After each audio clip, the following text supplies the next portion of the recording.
আমরা যাচ্ছে নামাজ পড়ি, নামাজটা কোন দিকে ফিরা পড়ছি? পশ্চিম দিকে না কেবলার দিকে? কেবলার দিকে। তো আমাদের বাংলাদেশ থেকে কেবলাটা হচ্ছে কোন দিকে? পশ্চিম দিকে। তো আমরা কেবলা থেকে পূর্ব দিকে, আমরা কেবলা থেকে পূর্ব দিকে। কেবলা থেকে যারা দক্ষিণ দিকে থাকে তারা কোন দিকে ফিরে নামাজ পড়বে? উত্তর দিকে। তাহলে তাদের কেবলা কোন দিক? উত্তর দিকে। এই কেবলা থেকে যারা উত্তর দিকে থাকে তাদের কেবলা কোন দিকে? দক্ষিণ দিকে। তাহলে মক্কা থেকে মদিনা হচ্ছে উত্তর দিকে, মক্কা থেকে মদিনাটা কোন দিকে? উত্তর দিকে। এই জন্য মদিনাবাসী কোন দিকে ফিরে নামাজ পড়েন? দক্ষিণ দিকে ফিরে নামাজ পড়েন। এটা কেবলা। এই কোরআন নাযিল হওয়ার পরে যখন নামাজ ফরজ হলো, তখন প্রথম যুগে রাসূল সাল্লাল্লাহু আলাইহি সাল্লামকে আদেশ করা হয়েছে নামাজ পড়ার জন্য আপনি বাইতুল আকসার দিকে ফিরেন। কোন দিকে ফিরে? মদিনা যাওয়ার পরে রাসূল সাল্লাল্লাহু আলাইহি সাল্লাম প্রায় 16 মাস, কত মাস? 16 মাস। আকসা কোন দিকে জানেননি? কোথায় এটা? ফিলিস্তিনে। এই আকসা আজকে ইসরায়েল ইহুদিরা দখল করে রাখছে। কারা দখল করে রাখছে? ইহুদিরা দখল করেছে। এটা আমাদের কেবলা ছিল, কিবলাতুল উলা।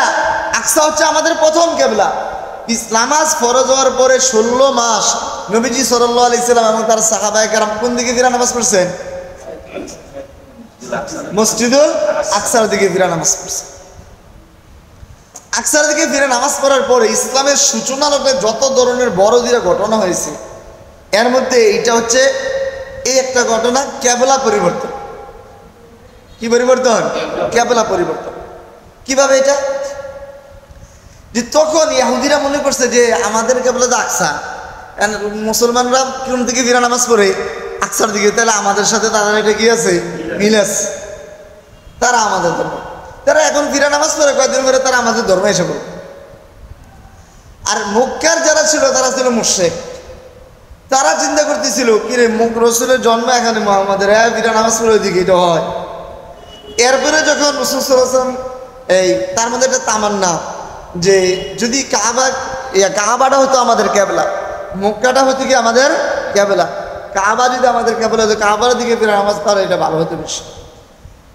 তো আল্লাহ রাসূল সাল্লাল্লাহু আলাইহি সাল্লাম তিনি একবার জিবরাইল আমিনকে আয়েশা রাসূলের সাথে কথা বলতেন, বললো যে আপনি যদি একটু আল্লাহর কাছে সুপারিশ করতেন যে আমরা তো আকসার দিকে ফিরে নামাজ পড়ি, যদি কাবাটাকে আমাদের কেবলা বানানো হতো, আমাদের নামাজের কেবলা হতো, তাহলে আমাদের জন্য একটু কি হতো? প্রশান্তিদায়ক হতো, অন্তরের জন্য একটু ভালো হতো আমাদের সবার জন্য। তো জিবরাইল আমিন আলাইহিস সালাম বললেন যে হুজুর আপনি তো আল্লাহ, আমি তো আল্লাহর জন্য ফেরেশতা মাত্র, আর আপনি তো হচ্ছেন আল্লাহর রসুল এবং সর্বশ্রেষ্ঠ রসুল। আল্লাহর পরে আপনার সবচেয়ে বেশি মর্যাদা, সবচেয়ে বেশি ইজ্জত, সবচেয়ে বেশি দাম। এইটা আপনি আল্লাহর কাছে বলেন, আপনি আল্লাহর কাছে দোয়া করেন। কার কাছে বলেন? আল্লাহর কাছে। এখন আমরা আল্লাহর কাছে দেখেন, আমরা আল্লাহর কাছে কীভাবে বলবো? আমরা তো দোয়াই করি। কোনো যখন বেশি পেরেশান হয়ে যায় তখন আমরা কোন দিকে তাকাই বলেন? আকাশের দিকে তাকাই না? দেখেন আল্লাহ তাআলা কোরআনের মধ্যে বলতেছেন,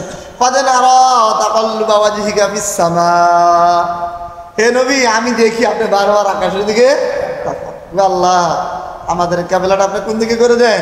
কাবার দিকে করে।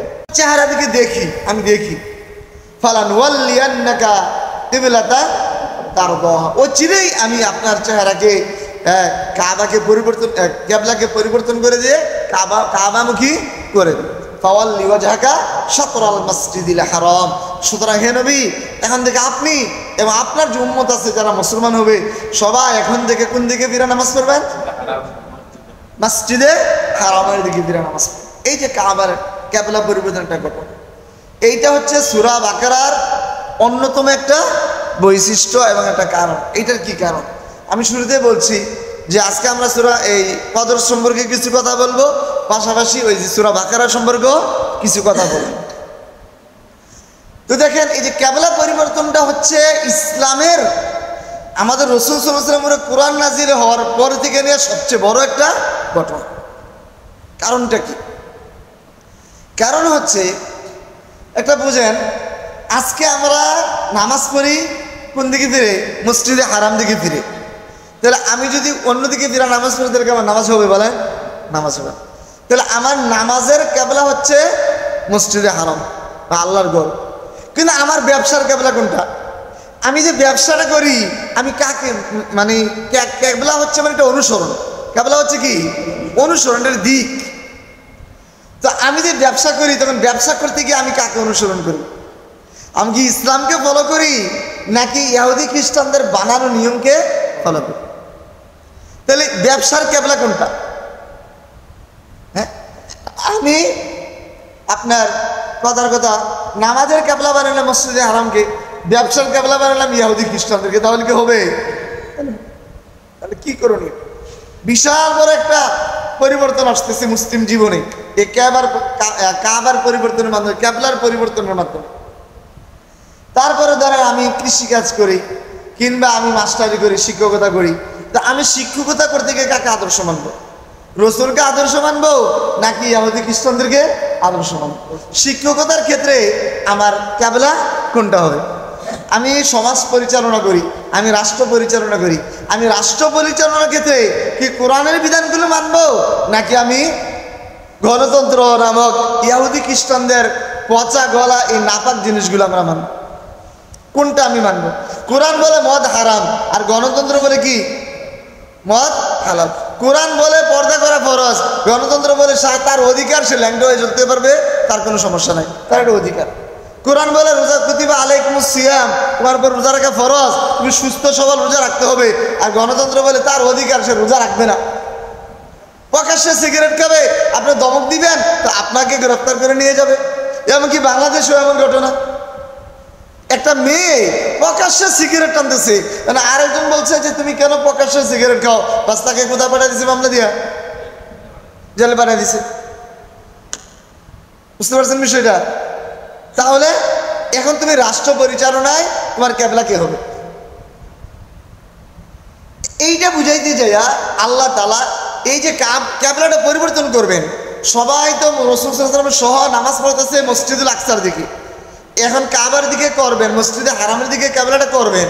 এইটা করতে যাই আল্লাহ তাআলা কোরআনের মধ্যে যত বিধান দিয়েছেন সমস্ত বিধান আসতে বাস বলে দিচ্ছেন, আল্লাহ তাআলা সবাই মাইনা নিচ্ছে। শুধু মদের ক্ষেত্রে হারাম করতে গিয়ে আল্লাহ তাআলা আগে প্রথমে কয়েকটা ধাপ, প্রথমে মদের খারাপই বর্ণনা করছেন, তারপরে বলছেন কিছু ভালো আছে কিছু খারাপ আছে, এরপরে মদকে আল্লাহ তাআলা হারাম করে দিচ্ছেন। এরপরে সবচেয়ে বেশি বিস্তারিত আলোচনা করছেন, মুসলমানদের মগজ দুরাই করছেন, মানসিকভাবে প্রস্তুত করছেন যে ক্যাবলা পরিবর্তন হওয়ার দিন প্রথমে আল্লাহ তাআলা ঘোষণা করতেছেন মা নানসাখ মিন আয়াতিন আও নুনসিহা নাতি বিখাইরিন মিনহা, যে কোন দিকে কোনো বিধান দেওয়া এবং কোনো বিধানকে মুছে দেওয়া, একটা বিধান দেওয়া এবং এই বিধানের পরিবর্তে আরেকটা বিধান দেওয়ার মালিক কে? আল্লাহ, মানুষ না। কে মালিক? আল্লাহ। নাসখ আর মানসুখের আলোচনা করলেন তিনি, বিস্তারিত আলোচনা করছেন। সুতরাং আমি একটা বিধান এক সময় দেব, এরপরে এই বিধানটা আবার কখনো কি করে নেব, উঠাই দেব। এক সময় কবর জিয়ারত করা হারাম ছিল, নিষেধ ছিল, এরপরে রাসূল বলছেন যে হ্যাঁ এখন থেকে কি করো, কবর জিয়ারত করো।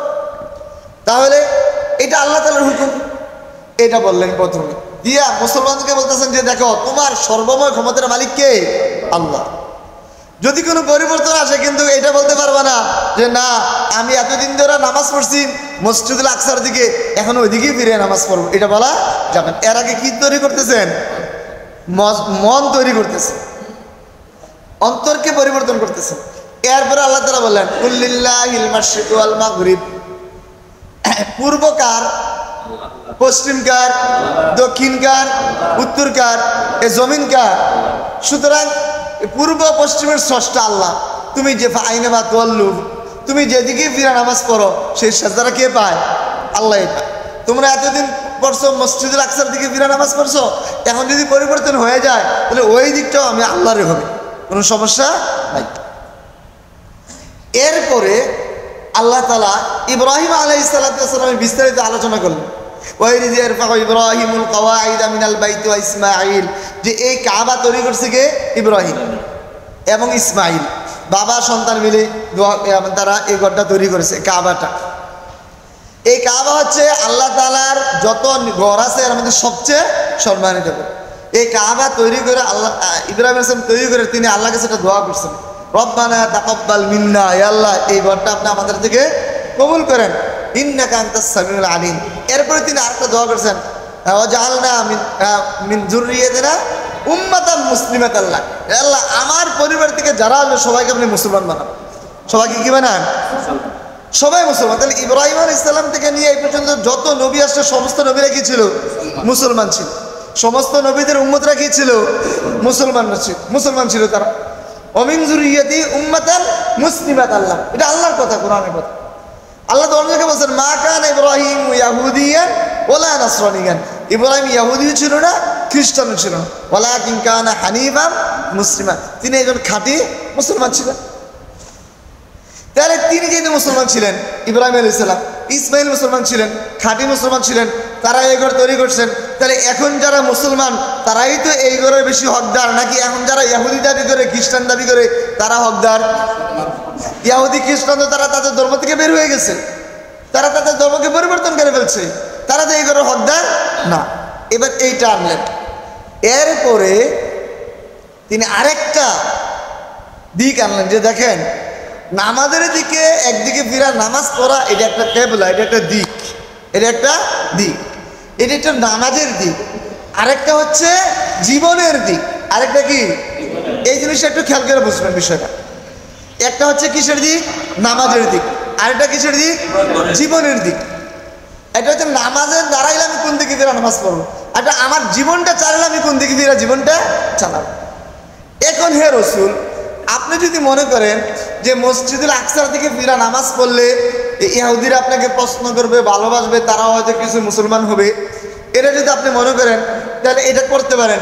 কিন্তু এটা মনে করেন যে আপনি যতই তাদের দিকে ফিরা নামাজ পড়েন, আকসার দিকে ফিরা, তারা কিন্তু কি হবে না? মুসলমান হবে না। আর আপনি কাবার দিকে ফিরেও যদি নামাজ পড়েন আর এই আশা করেন যে কাবার মুশরিকরা, আমি কাবার দিকে ফিরা নামাজ পড়লে হয়তো কাবার মুশরিকরা মনে করবে যে যাক আমাদের দিকে ফিরে যদি নামাজ পড়তেছে কয়েকদিন পরে আমরা তার মুসলমান হয়ে যাব, এইরকম না বিষয়টা, বরং বিপরীত হয়েছিল। হাদিসে কি আসছে জানেন? হাদিসে আসছে মক্কার যেদিন থেকে কিবলা পরিবর্তন হলো ওই দিন থেকে মক্কার কাফেররা বলতে শুরু করলো, মুশরিকরা, যে হ্যাঁ এতদিনে মুহাম্মদের বুঝাইছে, আজকে নামাজের দিকে ফিরা, এতদিন আকসার দিকে ফিরা নামাজ পড়ছে, এতদিন সে এখন থেকে মক্কার দিকে ফিরা নামাজ পড়বে, তো কয়েকদিন পরে দেখবে সে আমাদের ধর্মও চলে আসবে। দেখছেন নি? রসুল আশা যদি করতেছিল মনে মনে যে কাবার দিকে ফিরা নামাজ হলে মক্কার মুশরিকরা কি হয়ে যাব? মুসলমান হয়ে যাব। আর মক্কার মুশরিকরা এখন কি মন্তব্য করলো?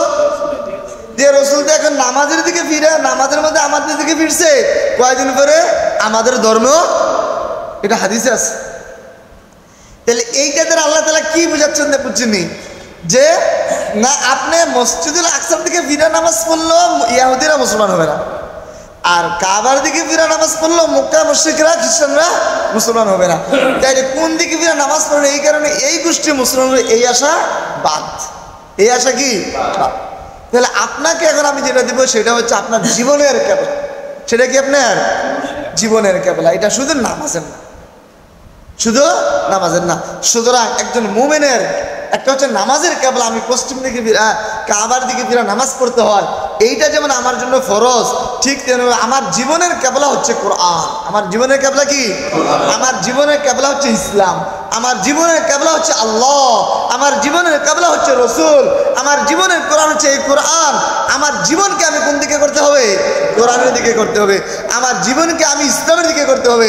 আমি নামাজটাকে যেহেতু আমি যদি অন্যদিকে ফিরা নামাজ পড়ে নামাজ হয় না, আমার জীবনে অন্য কাজগুলো যদি আমি কোরআন ছাড়া অন্যদিকে ফিরা করি তাহলে সেই কাজটাও হবে না। বলে হুজুর এই কথা আপনি নিজের থেকে বানায় বললেন। বানায় বলতেছি না, আল্লাহ কোরআনে বলছেন। দেখেন আল্লাহ কোরআনে কি বলতেছেন এই কথা বলতে যে সূরা বাকারার মধ্যে আল্লাহ বলছেন যে ওয়ালান তারদা আনকাল ইয়াহুদ ওয়ালান নাসারা। কি বলছেন? ওয়ালান তারদা, ওয়ালান তারদা, কিছুতেই সন্তুষ্ট হবে না আনকা আপনার প্রতি, আল ইয়াহুদ ওয়ালান নাসারা, না ইহুদিরা আর না ইহুদিরা কেবলা মানত আকসাকে, এই কারণে ইহুদিরা আসছে।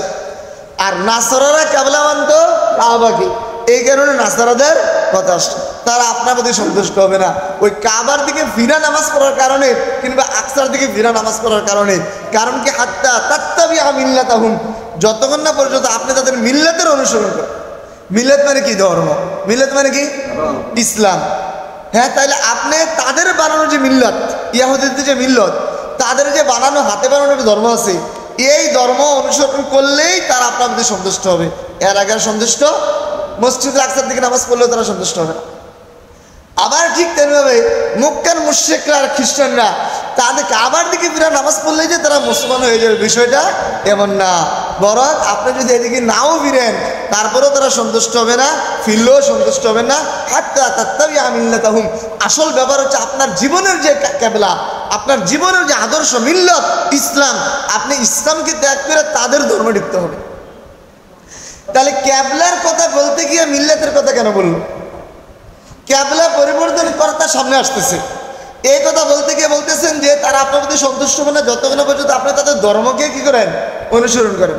তাহলে বোঝা গেল ক্যাবলা হচ্ছে একটা নামাজের অংশ, আর আল্লাহ তাআলা শুধু নামাজের অংশটা এখানে বুঝাইতে চান। শুধু নামাজ পড়লে ওইদিকে ফিরে আর দুনিয়ার বাকির জীবনের সমস্ত কাজগুলো অন্যদিকে ফিরা করবে, বিষয়টা এমন না। তাহলে আল্লাহ বলতে যাচ্ছেন এখানে নামাজের মধ্যে আপনি কোন দিকে ফিরা নামাজ পড়ছেন এইটা আসল বিষয় না, কারণ এটা পূর্ব পশ্চিমের মালিককে, উত্তর দক্ষিণের মালিককে। আপনি যদি এমন এক জায়গায় থাকেন, মরুভূমিতে থাকেন বা বনে থাকেন, কোনটা পূর্ব কোনটা পশ্চিম, কোনটা ক্যাবলা কোনটা কিনা আপনি জানেন না, তাহলে একদিকে ফিরা নামাজ পড়লে নামাজ হবে না? কি বলেন, হবে কি না? আপনি এমন এক জায়গায় আছেন, কাউকে জিজ্ঞাসা করার মতন কেউ নেই, আপনি বুঝতেছেন না কোনটা কাবা, কোন দিকে ফিরা নামাজ পড়বেন। ওই সময়ের মাসালা হলে একদিকে ফিরা নামাজ পড়লে আপনি মনকে জিজ্ঞাসা করবেন কোনটা কাবা দিকে হইতে পারে, বাস আপনার মনে যেটা বলবে ওই দিকে ফিরে কি করবেন আপনি? নামাজ হয়ে যাবে। আল্লাহ বলে দিলেন যে পূর্ব পশ্চিম উত্তর দক্ষিণ পুরা পৃথিবীর স্রষ্টাকে, জমিনের স্রষ্টা আল্লাহ, আপনি যেদিকে ফিরা নামাজ আমি পেয়ে যাবো। তাহলে ক্যাবলাটা আসল বিষয় না। আমরা নামাজের সময় ক্যাবলাটাকে যতটা আসল বিষয় মনে করি, এই বিষয়টা এতটা আসল বিষয় না। আসল বিষয় হচ্ছে জীবনের ক্যাবলা। আসল বিষয় কি? জীবনের। আপনার জীবনটা কোনমুখী বলেন? আপনার জীবন কি আমেরিকামুখী নাকি আপনার জীবন কোরআনমুখী? কোনমুখী হইতে হবে? এখন আমাদের দেশে তারা দেখেন, কেউ যদি আমেরিকার একটা ভিসা পায়, এর চেয়ে খুশি এই দুনিয়া তার কেউ আছে? এখন আমরা একটা আমেরিকার ভিসা পাইলো যে তাকে এই মাসের মধ্যে সে আমেরিকা যাইতে পারবে ফ্রি, বিমানের টিকিট ফ্রি, যাওয়া ফ্রি, ওই জায়গায় সিটিজেনশিপ পেয়ে গেছে, সে কি বলেন অনেক কিছু হয়ে যাবে না? তা আমাদের জীবন এখন কোনমুখী? আমরা কোন জায়গায় আসছি বুঝছেন তাফসিরের?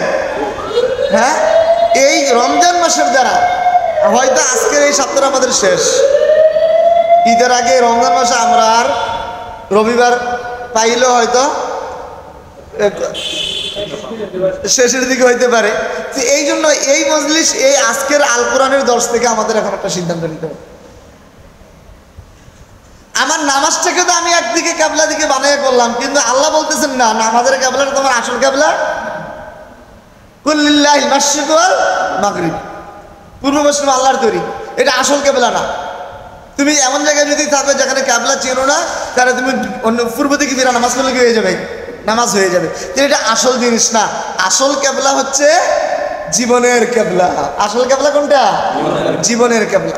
এই জীবনের ক্যাবলাকে তুমি এখান থেকে ঠিক করো।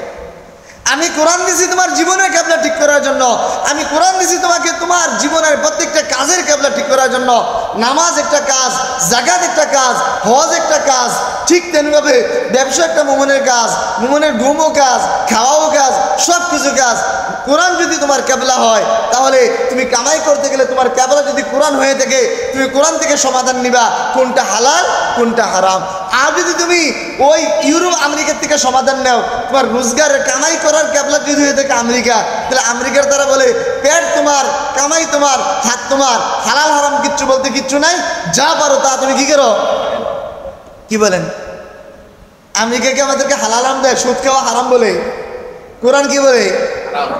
আর আমেরিকা ইয়াহুদি খ্রিস্টানদের নীতিতে কি বলে? হালাল হারাম আছে, তোমার সম্মত, তুমি যেমনি ইচ্ছা আপনি কি করো, চলতে পারো, কামাই করতে থাকো, ঠিক না? বাস পুঁজিবাদ, এটার নাম কি তাদের? পুঁজিবাদ। পুঁজিবাদ মানে ইসলামবাদ যেমন একটা হিন্দুত্ববাদ যেমন, এমন পুঁজিবাদ একটা এমন একটা ধর্ম, পুঁজিবাদ। অর্থাৎ তুমি পুঁজি করতে যাইয়া, টাকা কামাই করতে যাইয়া, তোমার যদি এমন হয় 100 জনকে মারা লালে তোমার কামাইটা ভালো হবে, তাহলে মেরে নাউজুবিল্লাহ। কিভাবে বুঝাইতা? আচ্ছা, তারা ওষুধ আবিষ্কার করছে, এখন ওষুধও তাদের চলবে না, এখন কি করবে? তারা বলতেছে ঠিক আছে, ফ্রি সেক্সের মাধ্যমে ক্যান্সার রোগের আমদানি করে দিচ্ছে। এবার ক্যান্সার রোগের ওষুধ বিক্রি করে তারা, বুঝতে পারছেন নি? বাস, তাদের ওষুধ আপনি খাইবেন। এই যে দেখেন করোনার নাম দিয়ে লক্ষ লক্ষ মানুষ মারা গেছে না, এখন ওষুধ বিক্রি করতেছে কারা? তারা একটা জিনিস আবিষ্কার করবে, আবিষ্কার করে এইটা প্রয়োগ করতে যে যদি কয়েক হাজার মানুষ মহিলাও যায়, তাহলে কোনো কি নাই, কোনো সমস্যা নাই। আমার কি দরকার? টাকা দরকার, আমার টাকা দরকার। এইটাকে বলা হয় কি? পুঁজিবাদ। হিন্দুত্ববাদ যেমন মূর্তি পূজা করা হচ্ছে হিন্দুত্ববাদ, ঠিক পুঁজিবাদ এটা একটা তাদের একটা বানানো ধর্ম। তাদের টাকা কামাইতে গিয়ে, পয়সা কামাইতে গিয়ে, রুজি রোজগার করতে গিয়ে তাদের হালাল হারামের কোনো কিচ্ছু নেই। তাকে মারলে যদি তার মালিক হয়ে যাও, তাকে মেরো। এই 10 জনকে মারলে যদি তোমার ব্যবসা ভালো হয়, তাহলে 10 জনকে মেরো। এটাই তো আমাদের দেশে হচ্ছে। ব্যবসা করতে যাইয়া সে দেখতেছে পাশের দোকানদার তার প্রতিপক্ষ, এর দোকানে বেশি বিক্রি হয়, তারটাতে কম হয়। এবার দুজনে খাতির লেগে একদিন তারা ঘুরতে দিচ্ছে, কক্সবাজার নিয়ে মেরে দিচ্ছে। এমন ঘটনা আছে কিনা? এটাকে তো পুঁজিবাদ। তাহলে আল্লাহ বলতেছেন না, তোমার এই পুঁজির ক্ষেত্রে তুমি কি ইহুদি খ্রিস্টানদের বানানো তন্ত্রমন্ত্রে বিশ্বাস করবা নাকি কোরআনকে বিশ্বাস করবে? কোরআন বলতেছে রিজিকের মালিক তুমি না, রিজিকের মালিক কে? নাহনু নারযুকুকা ওয়াল আকিবাতু লিত্তাকওয়া। আমি তোমাকে রিজিক দেব, সুতরাং তোমার রিজিক তোমার কাছে আমি কি করে দেব? পৌঁছে দেব। রিজিক তালাশ করতে গিয়ে তুমি কাউকে হত্যা করতে পারবে না। রিজিক তালাশ করতে গিয়ে তুমি হালাল পথ ছাইরা হারাম পথে যাইতে পারবে না। রিজিক তালাশ করতে গিয়ে তুমি সুদ খাইতে পারবে না, ঘুষ দিতে পারবে না, ঘুষ নিতে পারবে না, তুমি অন্যায় পথে চলতে পারবে না। 200 টাকা দিয়ে কিনা বলতে পারবো না আমার 500 টাকা কিনা পড়ছে। তুমি 200 টাকা মাল 1000 টাকা মিথ্যা কথা বলতে পারবে না, তুমি এই কাজ করতে পারবে না, কারণ রিজিকের মালিক তুমি না, রিজিকের মালিক কে? এটি ইসলাম। তাহলে আমার রিজিকের ক্ষেত্রে আমার কেবলা কি হবে? ইসলাম নাকি পুঁজিবাদ? তাহলে আমরা যেটাকে নামাজের ক্ষেত্রে কেবলাটাকে আসল বানিয়ে রাখছি, আল্লাহ বলতে যাচ্ছেন নামাজের ক্ষেত্রে কেবলাটা তোমার আসল জিনিস না। আসল জিনিস হচ্ছে তোমার জীবনের কেবলা। তোমার জীবনের রাসূল, আমি আপনার জীবনের কেবলা ফিরিয়ে দিলাম, মুমিনদের কেবলা ফিরিয়ে দিলাম কোন দিকে? মসজিদে হারামের দিকে, অর্থাৎ কোরআনের দিকে, ইসলামের দিকে। সুতরাং তোমার জীবনের প্রত্যেকটা কাজ তুমি কোনটাকে মেনে করো? কোরআনকে মেনে করো। কাকে মেনে করতে হবে? কোরআনকে মেনে করতে। এই জীবনের মালিককে আমার। যে কেউ বলে মাই লাইফ মাই চয়েস, আমার জীবন আমার ইচ্ছা, আমি যা ইচ্ছা তা করবো, তাহলে কি হবে? কি বলেন? এই চোখের মালিক আমি, চোখে আমি বানাইছি, হাত আমি সৃষ্টি করছি, মাথা আমি সৃষ্টি করছি, চুলটা আমাদের বানানো, তোর শরীরের কোন অঙ্গটা আমাদের বানানো? এই শরীরের মালিক আমি কিভাবে হলাম? শরীরের মালিক কে? তো মাই লাইফ মাই চয়েস মানে কি? এটা মানে কি?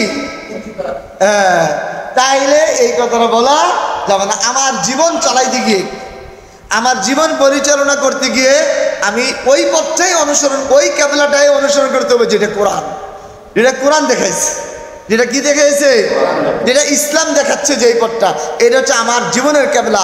আর যেটা পুঁজিবাদ, এই বাদ সেই বাদ, সমাজবাদ, নাস্তিক্যবাদ, ইহুদিবাদ, খ্রিস্টবাদ, তারা যেটা দেখাচ্ছে এটা ইসলাম না। এটা কি না? এটা ইসলাম না, এটা আমার পথ না, এটা আমার কেবলা হইতে। তাহলে সুতরাং ও মুসলমানরা, ও আমার ভাইরা, মূল কথা আসে যে আমি নামাজ পড়ার সময় কেউ কি আমরা পূর্ব দিকে ফিরে দাঁড়াই বলেন তো? আর কেউ যদি মসজিদে আইসা উত্তর দিকে ফিরে এভাবে নামাজ পড়ে, আপনারা কি বলবেন? হাসবেন না? ওইদিকে ফিরে কেন নামাজ পড়াস? তাহলে ব্যবসা করতে কেউ যদি সুদ খায়, তাহলে সে ইসলামকে কেবলা মানলো নাকি বাদ দিল? তাহলে তখন আপনাকে তাকে নিয়ে অট্টহাসি আসেন, বুঝছেন বিষয়টা? তাহলে আমি নামাজের ক্ষেত্রে যেমন আমি কাবাটা ভালো করে চিনছি, আমার কেবলাটা ভালো করে আমি চিনছি, আমার জীবনের বিবাহের ক্ষেত্রে আমি চিনতে হবে, আমার সমাজের ক্ষেত্রে আমি চিনতে হবে, আমার রাষ্ট্র পরিচালনার ক্ষেত্রে আমি চিনতে হবে। আজকে দেখেন কেউ তাদের রাষ্ট্র, কোনো দলের কেবলা হচ্ছে দিল্লি, আরেক দলের কেবলা হচ্ছে ওয়াশিংটন। কি বলেন? কেউ দিল্লির দেওয়া প্রেসক্রিপশন অনুযায়ী রাষ্ট্র চালাতে চায়, আরেক দল ওয়াশিংটন দেওয়া প্রেসক্রিপশন অনুযায়ী রাষ্ট্র চালায়। কারো ক্যাবলায় রাষ্ট্র পরিচালনায়, কারো ক্যাবলায় কিন্তু কোরআন না। আল্লাহ তারা বুঝাইতে চাচ্ছেন কোনটা?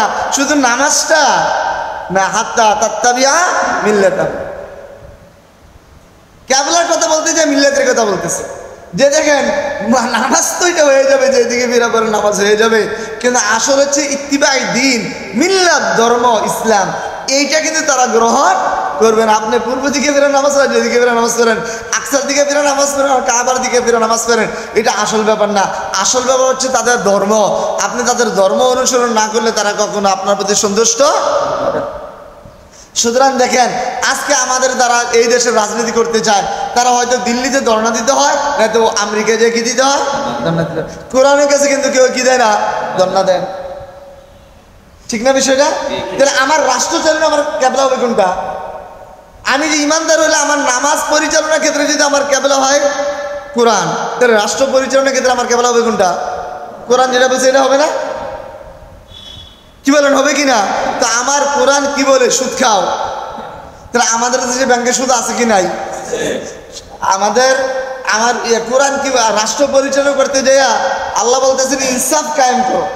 এখন আমাদেরকে বলতেছে না, এই দল 50 জন মেয়েরা 100 জন মেয়েরা দাও, তুই টিকে থাক, বলে কিনা এটা? তাহলে আল্লাহকে সন্তুষ্ট করার জন্য কেউ যায় না, কেউ দিল্লিকে সন্তুষ্ট করাতে যায়, কেউ ওয়াশিংটনকে সন্তুষ্ট করাতে যায়। বলছেন এই দুইটার একটাও হবে না, কখনোই তারা সন্তুষ্ট হবে না। কারণ তারা যেটা, তাদের রীতি তো জাগাত পরিবর্তন করে ফেলে। আমেরিকা বাংলাদেশে গণতন্ত্র এক ধরনের দেখেন, আবার দিল্লিতে গণতন্ত্র আরেক ধরনের, আবার ওই মিশরে গণতন্ত্র আরেক ধরনের, সৌদি আরবে গণতন্ত্রদের। আচ্ছা, যদি গণতন্ত্রই হয়, সৌদি আরবে কি গণতন্ত্র আছে? তাহলে সৌদি আরবের লোকে ভালো সম্পর্ক না? তাহলে সৌদি আরবে কেন রাজতন্ত্র, ওইটা তারা মেনে নিছে। আবার মিশরে গণতন্ত্রে নির্বাচিত যে মুরসি সরকার ছিল, তাকে তারা ক্ষমতায় রাখে নাই। এখন আছে আব্দুল ফাত্তাহ, সে তো স্বৈরতন্ত্র, সে তো বিদ্রোহ কইরা মুরসিকে ফাঁসি দিয়ে ঝুলাইয়া সে কি হয়েছে, প্রেসিডেন্ট হয়েছে। ওরা আল্লাহকে সম্পর্ক ভালো। ইসরায়েল কি গণতন্ত্র? ওরা কোনো রাষ্ট্র আছে নাকি? তাদেরকে জোর করে এখানে কি করেছে, তারা বসাইছে। তাহলে তারা এক এক দেশে এক এক ধরনের তন্ত্রমন্ত্র কি করে অ্যাপ্লাই করে তাদের স্বার্থে। যেই দেশে যেইটা সাপ্লাই করলে তাদের স্বার্থ ঠিক থাকবে, ওইটা তারা কি করে সাপ্লাই করে। এখন এইটা তো হবে না। আল্লাহর কোরআন তো একটা, কি বলেন, বাংলাদেশে মুসলমানদের জন্য নামাজ এক, আর ওয়াশিংটনে মুসলমানদের জন্য নামাজ আরেক। বাংলাদেশের রাষ্ট্র পরিচালনার জন্য কোরআনের বিধান এক, আর ইন্ডিয়ার রাষ্ট্র পরিচালনার জন্য কোরআন বিধান আরেক, পাকিস্তানের জন্য আরেক, ফিলিস্তিনের জন্য আরেক, আফগানিস্তানের জন্য আরেকটা। তাহলে সারা দুনিয়ার জন্য কয়টা? একটা। আর আমেরিকা যেটা গণতন্ত্র নামক ধর্ম দিছে, এটা এক এক দেশে এক একটা। বুঝতে পারছেন বিষয়টা? এই জন্য আমার জীবনের ক্যাবলা, আমার নামাজের ক্যাবলা যেমন কোরআন, কোরআন যেদিকে বলছে আমি এদিকে ফিরে নামাজ পড়ি, ঠিক আমার জাকাতের ক্যাবলা হবে কোরআন, কোরআন যাকে জাকাত দেওয়ার কথা বলছে আমি তাকে জাকাত দেবো। আমার হজের ক্যাবলা হবে কোরআন, কোরআন যেখানে গিয়ে হজ করার কথা বলেছে আমি সেখানে গিয়ে কি করবো, হজ করবো। ঠিক তেমনিভাবে কোরআন যেভাবে সমাজ চালাতে বলছে আমি ওই নিয়ম অনুযায়ী সমাজ চালাবো। সর্বোপরি কোরআন যেভাবে রাষ্ট্র পরিচালনার কথা বলছে আমি ওই অনুযায়ী কি চালাইতে হবে। তাহলে আমার ক্যাবলা হবে কোনটা? কাবা, হ্যাঁ, কোরআন। আর যদি আমি শুধু নামাজের সময় পশ্চিম দিক ফিরে দাঁড়াই, আর অন্যদিকে আমেরিকার দিকে ফিরে দাঁড়াই, রাষ্ট্র পরিচালনা করতে দিল্লির দিকে ফিরে দাঁড়াই, আরেকজনে পাকিস্তানের দিকে ফিরে দাঁড়ায়, আরেকজনে ইউরোপ আমেরিকার দিকে ফিরে দাঁড়ায়, তাহলে কি হবে? তাহলে হবে না। আল্লাহ তাআলা এই কথা এখন পরিষ্কারভাবে বলে দিয়েছেন, ওয়ালান তারদু আনকাল ইয়াহুদু ওয়ালান নাসারা হাত্তা তাত্তাবিআ মিল্লাতাহুম। তাদের ধর্ম অনুসরণ করার আগ পর্যন্ত তারা আপনার প্রতি সন্তুষ্ট হবে না। সুতরাং ভাই, আমাদের নামাজের ক্যাবলা যেমন আমরা জানলাম, আমাদের জীবনের ক্যাবলা আজকে আমরা জেনে নিলাম। আমাদের জীবনের ক্যাবলা কোনটা? ইসলাম, কোরআন, আল্লাহ। আল্লাহ যা বলবে, যেভাবে বলবে সেভাবেই চলার নামে হচ্ছে আমার জীবনের ক্যাবলা। আল্লাহ তাআলা আমাদেরকে বুঝার তৌফিক দান করুন।